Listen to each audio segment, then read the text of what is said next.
ಎಲ್ರಿಗೂ ನಮಸ್ಕಾರ. ನನ್ನ ಹೆಸರು ಶಾಂತಕುಮಾರಿ ಅಂತ. ನಾನು ಶಿವಮೊಗ್ಗದಿಂದನೇ ಬಂದಿದ್ದೀನಿ. ನಾನು ಈ ಪ್ರಾಡಕ್ಟ್ ಯೂಸ್ ಮಾಡ್ತಾ 2.5 ವರ್ಷ ಆಯಿತು.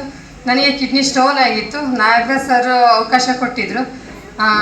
ಅಂದರೆ ಮಣಿಪಾಲ್ ಮಠ ಹೋಗಿ ಬಂದೆ, ಆಪ್ರೇಷನ್ ಮಾಡಬೇಕು ಅಂತ ಹೇಳಿದರು.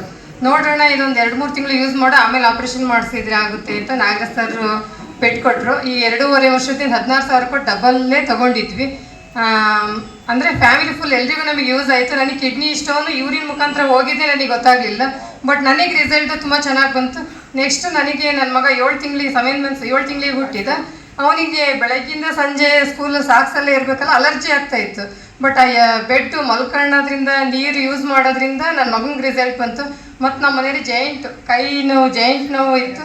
ಬಟ್ ಇಡೀ ಫ್ಯಾಮಿಲಿಗೆ ನಮಗೆ ರಿಸಲ್ಟ್ ಬಂತು. ಬಟ್ ನಾವು ಹೇಳೋದೇನು, ಫಸ್ಟ್ ನಾವು ಯೂಸ್ ಮಾಡಿ ಬೇರೆಯವ್ರಿಗೆ ಶೇರ್ ಮಾಡಿರಿ. ಬಟ್ ಫಸ್ಟ್ ನಾವು ಚೆನ್ನಾಗಿದ್ದರೆ ಎಲ್ಲರನ್ನೂ ಬೇರೆಯವ್ರಿಗೆ ಹೇಳ್ಬೋದು. ಫಸ್ಟ್ ನಾನು ಹೇಳೋದಂದರೆ, ನನಗೆ ರಿಸಲ್ಟ್ ಬಂದಿದ್ದು ಫಸ್ಟ್ ನಮಗೆ ಫುಲ್ ಫ್ಯಾಮಿಲಿಗೆ ರಿಸಲ್ಟ್ ಬಂದಿದೆ. ಯಾರು ಹೊಸ್ದಾಗಿ ಬಂದಿರೋ ಎಲ್ರಿಗೂ ಹೇಳೋದು ಇಷ್ಟೇ, ಫಸ್ಟ್ ನೀವು ಯೂಸ್ ಮಾಡಿರಿ, ಆಮೇಲೆ ಬೇರೆಯವ್ರಿಗೆ ಶೇರ್ ಮಾಡಿರಿ. ಫಸ್ಟ್ ನಮಗೆ ರಿಸಲ್ಟ್ ಬಂದಿಲ್ಲ ಅಂದರೆ ಬೇರೆಯವ್ರಿಗೆ ಹೇಳೋಕ್ಕಾಗೋದಿಲ್ಲ. ಏಕೆಂದರೆ ನನಗೆ ರಿಸಲ್ಟ್ ಬಂದಿದ್ದು ನಾನು ಹೇಳಿದೆ. ಬಂದವರಿಗೆಲ್ರಿಗೂ ವೆಲ್ಕಮ್ ಮಾಡ್ತಾ ಇದ್ದೀವಿ. ಬಟ್ ನಾವು 2.5 ವರ್ಷದಿಂದ ಯೂಸ್ ಮಾಡ್ತಾಯಿದ್ದೀವಿ. ಡಿಗ್ರಿ ಸ್ಟೂಡೆಂಟ್, ನನ್ನ ಮಗ ದೊಡ್ಡವನು, ಡಿಗ್ರಿ ಈ ವರ್ಷ ಕಂಪ್ಲೀಟ್ ಆಗುತ್ತೆ. ಬಟ್ ಹೆಲ್ತ್ ಅಂದ್ರೆ ತುಂಬ ಚೆನ್ನಾಗಿರುತ್ತೆ. ಮಲ್ಕೊಂಡ್ರೆ ಬೆಳಗ್ಗೆ ಯಾಕೆ ಬೆಳಕರಿಯುತ್ತೋ ಅಂತ ಅನಿಸುತ್ತೆ. ಅದೊಂದು ಖುಷಿ ಇದೆ ಸರ್ ನಮಗೆ. ನಿದ್ದೆ ಚೆನ್ನಾಗಿ ಬರುತ್ತೆ ಸರ್.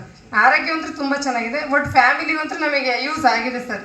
ಬಂದವರಿಗೆ ಅವಕಾಶ ಕೊಟ್ಟು ಎಲ್ರಿಗೂ ಥ್ಯಾಂಕ್ ಯು ಸರ್.